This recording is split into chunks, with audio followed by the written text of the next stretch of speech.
over 27 hours of driving, and we're 2 hours away. Your coffee, sir? Thank you very much.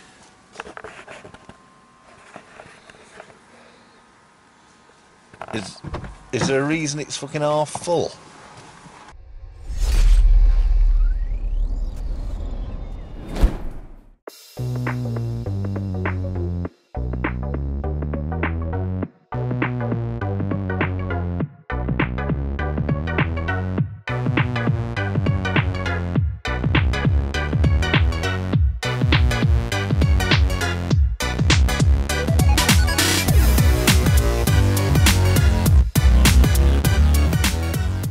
Hello Chubby Chasers, welcome back. Well, it's been a bit of a journey. We've travelled all the way from far north Queensland and now we're here in Spain. Look at this view, this is phenomenal.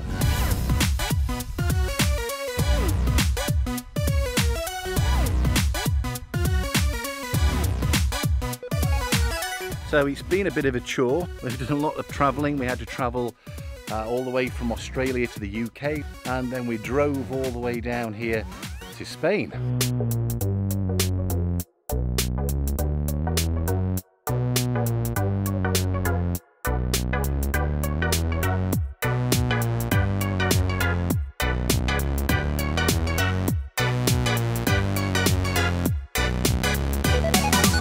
So let me tell you what I've been up to. The first thing I wanted to talk about was the flight training. I went down to Tribal Flight down in Brisbane. We drove down, me and Paul drove down, and we started the flight training. Search address, something to do with Atkinson's Dam, isn't it? Atkinson's Dam. Breakfast. Food box. I didn't have one of those, I just had milk and some trusty sea. Oh, it's 31 kilometres away. Fucking hellfire. So when we picked this seedy place, so we were 30 kilometres away from airfield, and now we're in a fucking seedy place. I don't learn. I should never let you do this. I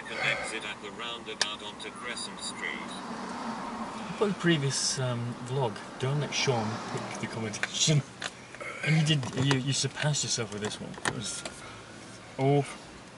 Well, I dropped a few hints for you to sort out the accommodation, but you know, you just sat there, let me do it so you could moan at me. Sadly, Paul had to disappear, as I explained before, because he had issues with getting a visa to go and climb Elbrus in Russia. I did a lot of wheelbase training, and I also did some free flying training, which is kind of part of the course. So what we did with the free flying is the first part of the course is the ground handling. Probably the most difficult thing in the whole of paramotoring and paragliding is ground handling. You have to learn to be able to manage the glider and handle the glider safely. And it becomes quite apparent later on when you're doing things like free flying and trying to launch off the side of a hill or a mountain, just how important it is to be able to safely manage a glider. When you're on the flat ground down below, it doesn't matter if that glider goes off to the side and crashes down at the ground beside you, but if you're stood precariously on a little bit of mountain top and you're about to jump off, you need to get that glider under control, otherwise it's a long way down. Once I actually managed to handle the glider with a certain degree of competence, we then progressed to the training hills. The training hill starts with the beginner's hill that has a fairly shallow gradient, and you launch the glider at the top and then you'd charge down the hill, trying to get enough speed to give you the lift to fly. And you had to have the confidence to do that, to sort of charge down the hill faster than you'd like to run, knowing that if you didn't fly, you'd end up in a pile at the bottom.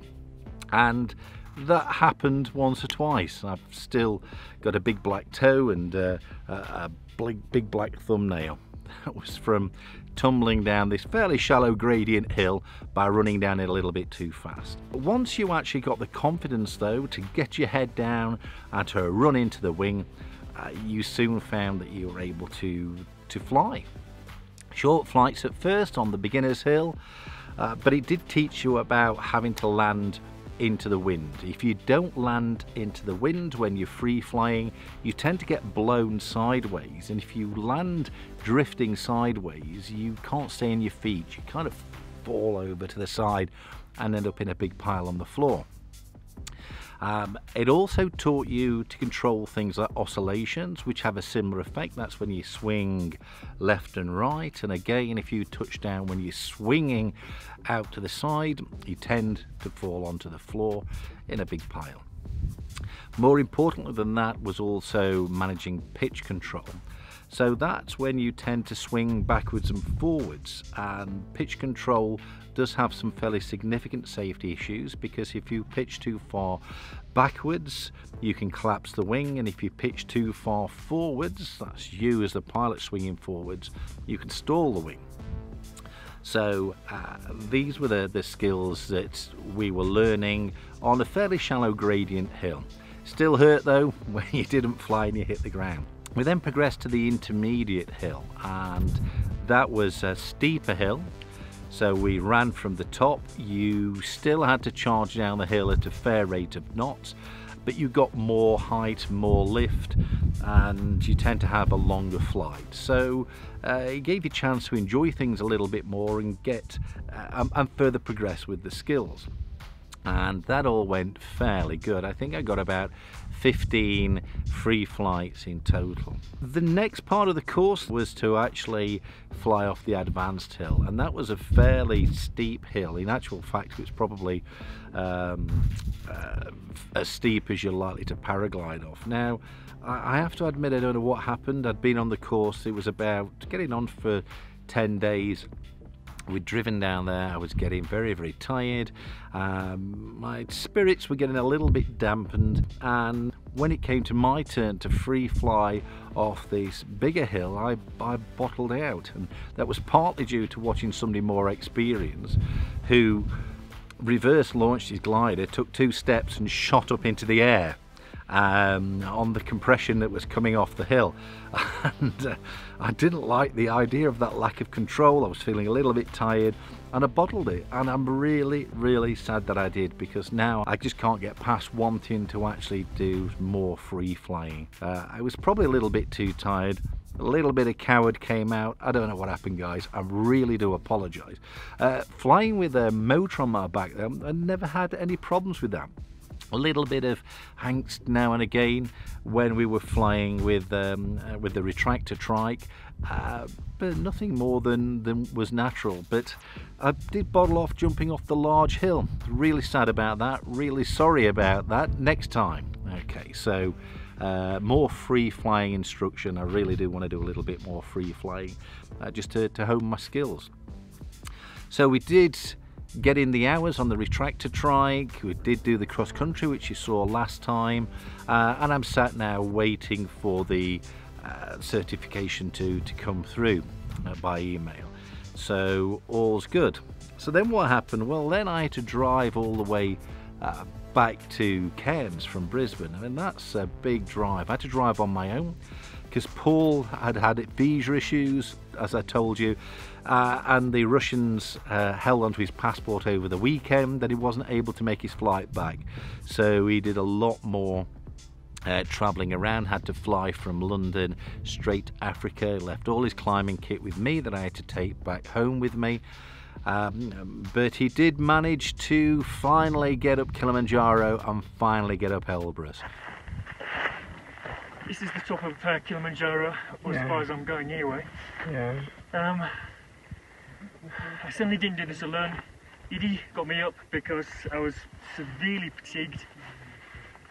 Without him, I'd be asleep halfway up, I think, to be honest. But with you, I think it's worth it. I'm going back down, I'm going to bed, I think. Now I'll show you this clip. I think he must have been extremely tired and getting a little bit hypoxic because he's getting all tearful and emotional. But check it out. Well done, Paul. I know this was a big thing for you and I'm really pleased for you, mate. But don't cry. It's really not that sad. Sean.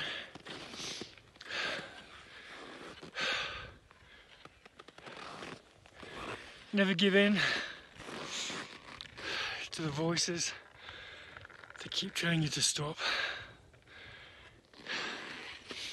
You're too old for this, too fat for this, too unfit for this. Never give up. This has been one of the best experiences of my life. I could have given up any point. Never grow old. We can do this for years.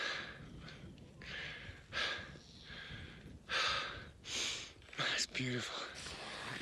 It's beautiful, man. Shit. Before we actually did any free flying off the big hill, we did a lot of watching and observing some of the more experienced pilots there, and we had to drive up and down the hill in an old four-wheel drive that was nicknamed the Basher. So here is the Basher driving up and down, which was pretty significant gradients getting us up to the free flying zone. We're in the Basher.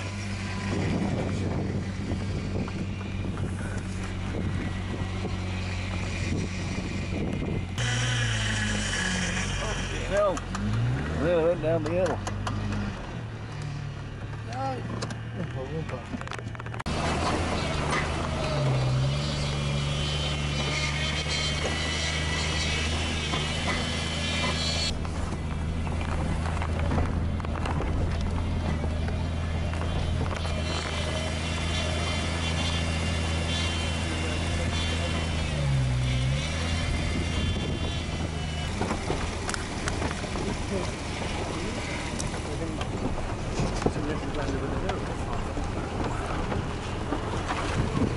This land over the road, it's so good that it's go from